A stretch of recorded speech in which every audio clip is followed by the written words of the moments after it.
ಕಿರಣ್ ಮತ್ತು ಕಾವ್ಯ ಬೆಂಗಳೂರಿನಲ್ಲಿ ವಾಸವಾಗಿದ್ದ ಸುಖಿ ದಂಪತಿಗಳು. ಕಿರಣ್ ಐಟಿ ಕಂಪನಿಯಲ್ಲಿ ಕೆಲಸ ಮಾಡುತ್ತಿದ್ದ.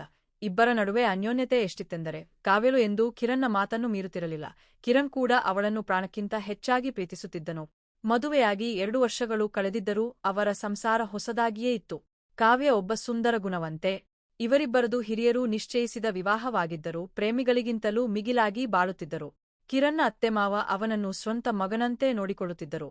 ಜೀವನವು ಯಾವುದೇ ಅಡೆತಡೆಯಿಲ್ಲದೆ ಸುಗಮವಾಗಿ ಸಾಗುತ್ತಿತ್ತು. ಕಾವ್ಯ ಮನೆಯಲ್ಲೇ ಇರಲು ಬೇಸರವೆನಿಸಿ ಕೆಲಸಕ್ಕೆ ಹೋಗಲು ಶುರು ಮಾಡಿದ್ದಳು. ಇಬ್ಬರೂ ಕೆಲಸಕ್ಕೆ ಹೋಗುತ್ತಿದ್ದರಿಂದ ಭಾನುವಾರಗಳಿಗಾಗಿ ಕಾತರದಿಂದ ಕಾಯುತ್ತಿದ್ದರು. ಹೀಗಿರುವಾಗ ಒಂದು ಬೇಸಿಗೆ ರಜೆಯಲ್ಲಿ ಕಾವ್ಯಳ ಅಕ್ಕ ರಶ್ಮಿ ಮತ್ತು ಭಾವ ರವಿ ಅವರ ಮನೆಗೆ ಬಂದರು. ರಶ್ಮಿ ಕಾವ್ಯಳಿಗಿಂತ 4 ವರ್ಷ ದೊಡ್ಡವಳಾಗಿದ್ದರೂ ಅಷ್ಟೇ ಸುಂದರವಾಗಿದ್ದಳು. ರವಿ ಅವರು ಆಟೋಮೊಬೈಲ್ ವ್ಯವಹಾರ ಮಾಡುತ್ತಿದ್ದರು. 4 ದಿನಗಳ ಕಾಲ ಎಲ್ಲರೂ ಪ್ರವಾಸ ಮಾಡಿ ತಮಾಷೆ ಮಾಡುತ್ತಾ ಬಹಳ ಖುಷಿಯಿಂದ ಕಳೆದರು. ರವಿ ಅವರಿಗೆ ತುರ್ತು ಕೆಲಸವಿದ್ದರಿಂದ ಅವರು ಹೊರಡಬೇಕಾಯಿತು.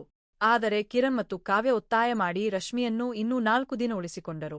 ರವಿ ಕೂಡ ತಮಾಷೆ ಮಾಡುತ್ತಾ ಸರಿ ರಶ್ಮಿ ಇಲ್ಲೇ ಇರಲಿ, ನಾನು ಕೆಲಸ ಮುಗಿಸಿ ಕರೆದೊಯ್ಯಲು ಬರುತ್ತೇನೆ ಎಂದು ಹೇಳಿ ಹೊರಟರು. ಅಂದು ಸಂಜೆ ರಶ್ಮಿ ಕಾವ್ಯಳ ನೈಟಿಯನ್ನು ಧರಿಸಿದ್ದಳು. ಕಿರಣ್ ಕೆಲಸ ಮುಗಿಸಿ ಮನೆಗೆ ಬಂದಾಗ ಕಾವ್ಯ ಅಡುಗೆ ಮನೆಯಲ್ಲಿದ್ದಾಳೆ ಎಂದು ಭಾವಿಸಿದನು.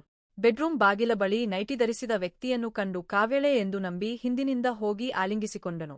ಆ ಕ್ಷಣದ ಗೊಂದಲದಲ್ಲಿ ಆತ ತನ್ನ ಪ್ರೀತಿಯನ್ನು ವ್ಯಕ್ತಪಡಿಸುತ್ತಾ ಸಲುಗೆಯಿಂದ ವರ್ತಿಸಿದನು. ಆದರೆ ಆ ವ್ಯಕ್ತಿ ತಿರುಗಿದಾಗ ಕಿರಣ್ಗೆ ಆಕಾಶವೇ ತಲೆ ಮೇಲೆ ಬಿದ್ದಂತಾಯಿತು. ಅಲ್ಲಿದ್ದಿದ್ದು ಕಾವ್ಯಳಲ್ಲ, ಬದಲಾಗಿ ಅವಳ ಅಕ್ಕ ರಶ್ಮಿ. ಕಿರಣ್ ಗಾಬರಿಯಿಂದ ತಕ್ಷಣ ಕ್ಷಮೆ ಕೇಳಿದನು. ಆದರೆ ರಶ್ಮಿ ಆ ಕ್ಷಣದಲ್ಲಿ ಯಾವುದೇ ಸಿಟ್ಟು ತೋರಿಸದೆ ಮೌನವಾದಳು. ಮರುದಿನ ಕಾವ್ಯ ಕೆಲಸಕ್ಕೆ ಹೋದಾಗ ಕಿರಣ್ ಮತ್ತು ರಶ್ಮಿ ಮಾತ್ರ ಮನೆಯಲ್ಲಿದ್ದರು. ಮುಜುಗರದಿಂದ ಕಿರಣ್ ಮೌನವಾಗಿದ್ದರು. ರಶ್ಮಿ ಅವನ ಬಳಿ ಬಂದು ಅಂದಿನ ಘಟನೆಯ ಬಗ್ಗೆ ಮಾತನಾಡಿದಳು. ಆ ಸಮಯದಲ್ಲಿ ಕಿರಣ್ ಸಂಯಮ ಕಳೆದುಕೊಂಡು ಒಂದು ದೊಡ್ಡ ತಪ್ಪು ಮಾಡಿಬಿಟ್ಟನು.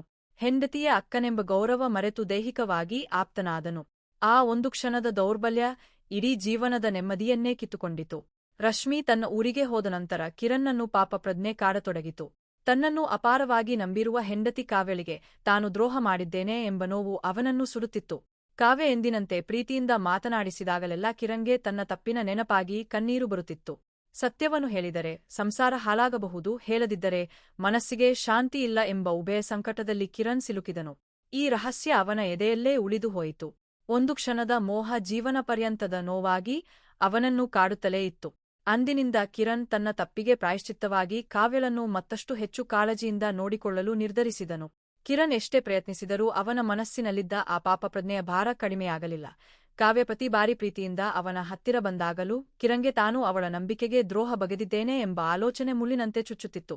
ಕೊನೆಗೆ ಒಂದು ದಿನ ಈ ರಹಸ್ಯವನ್ನು ತನ್ನಲ್ಲೇ ಇಟ್ಟುಕೊಳ್ಳಲು ಸಾಧ್ಯವಿಲ್ಲ ಎಂದು ನಿರ್ಧರಿಸಿದನು.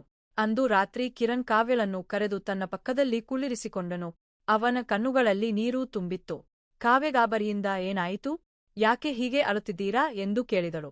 ಕಿರಣ್ ಗದ್ಗದಿತ ಕಂಠದಿಂದ ಅಕ್ಕ ರಶ್ಮಿ ಮನೆಗೆ ಬಂದಿದ್ದಾಗ ನಡೆದ ಘಟನೆಯನ್ನು ಆರಂಭದಿಂದ ಅಂತ್ಯದವರೆಗೆ ಎಳೆ ಎಳೆಯಾಗಿ ಬಿಚ್ಚಿಟ್ಟನು. ಸತ್ಯವನ್ನು ಕೇಳಿದ ಕಾವ್ಯಳಿಗೆ ಒಂದು ಕ್ಷಣ ಪ್ರಪಂಚವೇ ನಿಂತು ಹೋದಂತಾಯಿತು. ತಾನು ಪ್ರಾಣಕ್ಕಿಂತ ಹೆಚ್ಚಾಗಿ ನಂಬಿದ್ದ ಗಂಡ ಮತ್ತು ಅಕ್ಕ ಇಬ್ಬರೂ ತನಗೆ ಮೋಸ ಮಾಡಿದ್ದಾರೆ ಎಂಬ ವಿಚಾರ ಅವಳನ್ನು ಕುಸಿದು ಬೀಳುವಂತೆ ಮಾಡಿತು. ಅವಳು ಮೌನವಾಗಿ ಅಳಲು ಶುರು ಮಾಡಿದಳು. ಕಿರಣ್ ಅವಳ ಕಾಲು ಹಿಡಿದು ಕ್ಷಮಿಸು ಕಾವ್ಯ, ಆ ಒಂದು ಕ್ಷಣದ ದೌರ್ಬಲ್ಯ ನನ್ನನ್ನು ಅಪರಾಧಿಯನ್ನಾಗಿ ಮಾಡಿದೆ. ನೀನು ಯಾವ ಶಿಕ್ಷೆ ಕೊಟ್ಟರೂ ನಾನು ಅನುಭವಿಸುತ್ತೇನೆ ಎಂದು ಬೇಡಿಕೊಂಡನು. ಕೆಲವು ದಿನಗಳ ಕಾಲ ಕಾವ್ಯ ಯಾರೊಂದಿಗೂ ಮಾತನಾಡಲಿಲ್ಲ.